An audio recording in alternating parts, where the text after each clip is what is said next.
जय हिंद बच्चों। आज हम पढ़ेंगे कक्षा 8 का हिंदी प्रथम का 11वां पाठ, जब सिनेमा ने बोलना सीखा। इसके लेखक हैं प्रदीप तिवारी जी। ठीक है, इसके लेखक प्रदीप तिवारी जी हैं। जब सिनेमा ने बोलना सीखा। पाठ को शुरू करने से पहले इसके बारे में थोड़ा सा बता देती हूँ कि इस पाठ में भारतीय सिनेमा जो है सिनेमा जगत के बारे में महत्वपूर्ण जो बदलाव आया था उसके बारे में बताया गया है। 14 मार्च 1931 को की ये ऐतिहासिक तारीख है जब मूक फिल्मों की जगह बोलती फिल्में बनने लगी थी। तो इस ऐतिहासिक तारीख और सिनेमा के में बदलाव के बारे में इस पाठ में बताया गया है। वे सभी सजीव हैं, सांस ले रहे हैं, 100% बोल रहे हैं। 78 मुर्दा इंसान जिंदा हो गए हैं। उनको बोलते बातें करते देखो। देश की पहली समाक मतलब बोलती फिल्म आलम आरा के पोस्टर पर विज्ञापन की ये पंक्तियाँ लिखी हुई थी। कि विज्ञापन आप जानते हैं, विज्ञापन मतलब एडवर्टाइजमेंट जो होता है, विज्ञापन है ना। तो वो एडवर्टाइजमेंट की ये पंक्तियाँ लिखी हुई थी एक पोस्टर पर। उस पोस्टर पे क्या क्या लिखा हुआ था कि ये सभी सजीव हैं, सजीव मतलब जीवित हैं, सांस ले रहे हैं, 100% बोल रहे हैं मतलब 100% बातें कर रहे हैं। 78 मुर्दा इंसान 78 मुर्दा जो इंसान थे वो जिंदा हो गए हैं। उनको बोलते बातें करते हुए देखो। तो ये पोस्टर पर बड़ा आकर्षक लग रहा था कि कैसे मुर्दा इंसान जो है बोल सकते हैं, सांस ले रहे हैं, जिंदा हैं। तो सबको मतलब आकर्षित लग रहा था ये विज्ञापन। तो सब उस फिल्म के बारे में सोच रहे थे कि इसे हम जरूर देखेंगे। तो ये पहली बोलती फिल्म थी आलम आरा, है ना। तो 14 मार्च 1931 की वो ऐतिहासिक तारीख भारतीय सिनेमा में बड़े बदलाव का दिन था। भारतीय सिनेमा जो था उसमें ये 14 मार्च 1931 ये ऐतिहासिक तारीख थी। तो ये एक बड़ा बदलाव का दिन था। इस दिन पहली बार भारत के सिनेमा ने बोलना सीखा था। बोलना सीखा था मतलब कि बोलती हुई फिल्में बनने लगी थी। बोलती हुई मतलब जिसमें फिल्म में बोलना भी शुरू कर दिया था। कलाकार जो हैं आपस में बातचीत करते थे। हालांकि वह दौर ऐसा था जब मूक सिनेमा लोकप्रियता के शिखर पर था। मूक सिनेमा मतलब मूक मतलब जिसमें बोलते नहीं थे, गूंगे रहते थे। तो पहले जो फिल्में बनती थी उसमें क्या होता था कि कलाकार जो हैं, अभिनेता और अभिनेत्री, वो बोलते नहीं हैं, सिर्फ क्या करते हैं, अभिनय करते हैं, है ना। इशारों से ही अपने बातें बताएंगे इधर एक दूसरे को, और वो एक्टिंग करते थे कि बिना बोले। तो वो भी बहुत लोकप्रिय था कि मूक फिल्में भी देखते थे लोग। पहली बोलती फिल्म जिस साल प्रदर्शित हुई उसी साल कई मूक फिल्में भी विभिन्न भाषाओं में बनी। तो जिस साल ये बोलती फिल्म बनी 14 मार्च 1931 को, उसी साल मूक फिल्में मतलब जो जिसमें नहीं बोलते थे कलाकार वो भी अनेक भाषाओं में बनी थी। मगर बोलती फिल्म का ये नया दौर शुरू हो गया था। जो ये बोलती हुई फिल्में बनने लगी थी उसका नया दौर शुरू हो गया था। अब क्या हुआ था कि पहली बोलती फिल्म आलम आरा बनाने वाले फिल्मकार थे। जिन्होंने पहली फिल्म बनाई थी बोलने वाली, आरदेशीर एम ईरानी। आरदेशीर एम ईरानी, ये इन्होंने पहली बोलती फिल्म बनाई थी। आरदेशीर ने 1929 में हॉलीवुड की एक बोलती फिल्म शो बोट देखी और उनके मन में बोलती फिल्म बनाने की इच्छा जगी।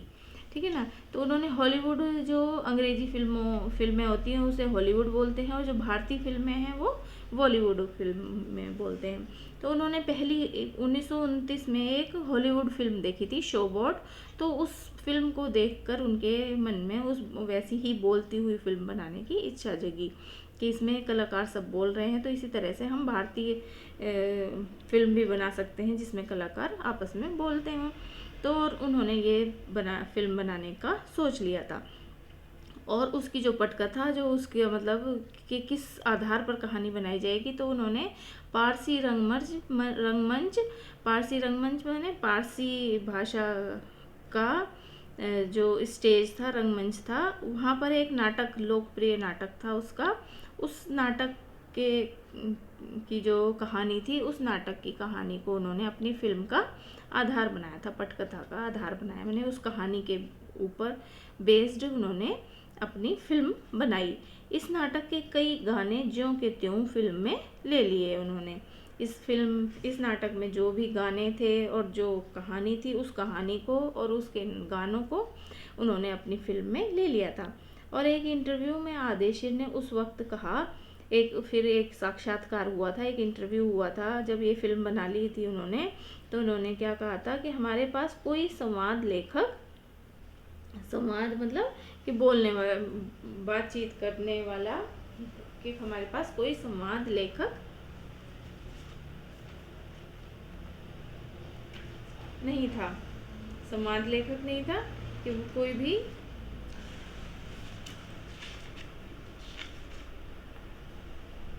बोल संवाद हिंदी में लिखने बोलने वाला या बताने वाला लेखक नहीं था, गीतकार नहीं था, संगीतकार भी नहीं था, ना ही गीत लिखने वाला था और ना ही संगीत को बजाने वाला कोई भी था उनके पास। इन सब की शुरुआत होनी थी, इन सभी चीज़ों की अभी शुरुआत होनी थी।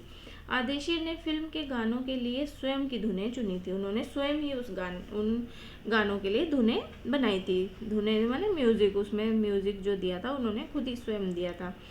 फिल्म के संगीत में महज 3 वाद्य थे, 3 वाद्य मतलब बजाने वाली चीज़ें, 3 वाद्य थे, क्या, तबला, हारमोनियम और वायलिन का इस्तेमाल किया गया था। 3 चीज़ें बजाई गई थी गानों में, जब गाना चलता था तो उसमें तबला बजाया गया था, हारमोनियम बजाया गया था और वायलिन बजाया गया था। आलम आरा में संगीत या गीतकार में स्वतंत्र रूप से किसी का भी नाम नहीं डाला गया था। जैसे जो आजकल फिल्में बनती हैं उसमें दिया होता है कि लिरिक्स किसने दिए, गीत गाया किसने है, म्यूज़िक किसका है ना, तो सब चीज़ें दी होती है। लेकिन इस फिल्म में आलम आरा में किसी भी संगीतकार या गीतकार का रूप स्वतंत्र रूप से नहीं लिखा गया था, डाला गया था, मतलब उसमें नहीं लिखा गया था। फिल्म के नीचे जब शुरू में नंबरिंग आती है ना, उसमें तो बताते हैं कि कौन कलाकार हैं, किसने ये फिल्म बनाई है, किसने गाना गाया है, किसने संगीत दिया है, तो ये सब चीज़ें उसमें नहीं थी। इस फिल्म में पहले पार्श्व गायक बने WM खान। पार्श्व गायक होता है जो पर्दे के पीछे से गाना गाते हैं, क्योंकि फिल्मों में क्या होता है बेटा कि जो कलाकार हैं वो सिर्फ होठ हिलाते हैं ना, और गाना कोई और गाता है। तो उस समय जो थे इस फिल्म में पहले जो पार्श्व गायक थे जो पर्दे के पीछे से गाना गाते थे वो कौन थे, WM खान। पहला गाना था दे दे खुदा के नाम पर प्यारे अगर देने की ताकत है। तो पहला गाना जो बना था इस फिल्म का वो क्या था, दे दे खुदा के नाम पर प्यारे अगर देने की ताकत है। आलम आरा का संगीत उस समय डिस्क फॉर्म में रिकॉर्ड नहीं किया जा सका था। डिस्क होती थी जैसे गोल गोल जो पहले CD की तरह कैसेट होती थी, है ना, तो उसमें रिकॉर्ड नहीं किया जा सका था। वो गाना जो है, ये पहला गाना, ये रिकॉर्ड नहीं किया जा सका था। फिल्म की शूटिंग शुरू हुई तो साउंड के कारण ही इसकी शूटिंग रात में करनी पड़ी, क्योंकि इसकी जो साउंड है वो सही नहीं आ पा रही थी दिन के समय में, तो इसलिए इसकी शूटिंग जो है रात में करना सोचा।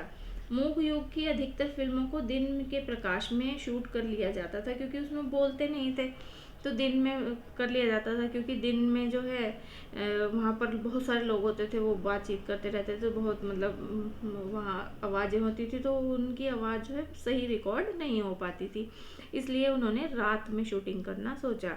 मगर आलम आरा की शूटिंग रात में होने के कारण इसमें कृत्रिम प्रकाश की व्यवस्था करनी पड़ी। कृत्रिम मतलब कि जो दिन में जो सूरज की रोशनी है तो उसमें और किसी लाइट की ज़रूरत नहीं है। जैसे ही अंधेरा हो जाता है तो हम कृत्रिम लाइट जलाते हैं, तो जैसे या पहले जो था क्या जलाते थे, दिया, मोमबत्ती या किसी भी चीज़ से प्रकाश करते थे, तो ऐसे ही उस समय पे भी लाइटें जैसे आ गई थी, तो कृत्रिम प्रकाश का मैंने जो आर्टिफिशियल लाइटें थी उनकी व्यवस्था की गई थी। यहीं से प्रकाश प्रणाली भी बनी। प्रकाश प्रणाली कि कैसे हम लाइट का इंतज़ाम भी कर सकते हैं, यही इसी फिल्म से वो बनी। जो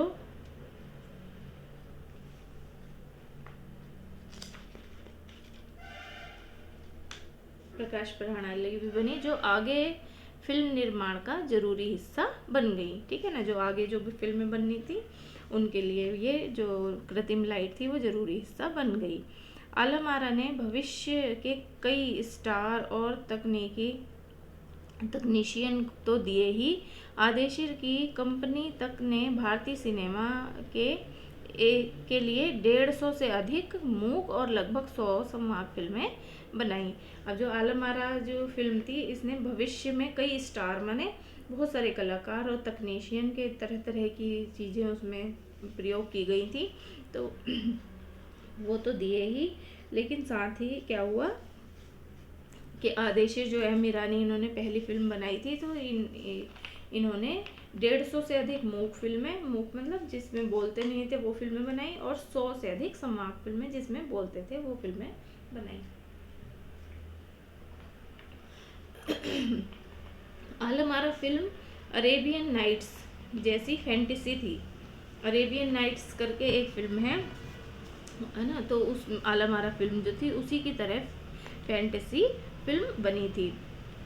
फिल्म में हिंदी उर्दू के मेल वाली हिंदुस्तानी भाषा को लोकप्रिय बनाया। तो जो ये फिल्म थी, इसमें हिंदी और उर्दू दोनों भाषाओं का प्रयोग किया गया। तो मेल वाली भाषा हिंदुस्तानी भाषा को लोकप्रिय बनाया। इन दोनों के मेल से जो बनी, तो ये हिंदुस्तानी भाषा इसको लोकप्रिय बना दिया। इसमें गीत, संगीत तथा नृत्य के अनोखे संयोजन थे। इस फिल्म में गीत था, संगीत था और नृत्य भी था। तो ये अनोखा संयोजन भी था इस फिल्म में। फिल्म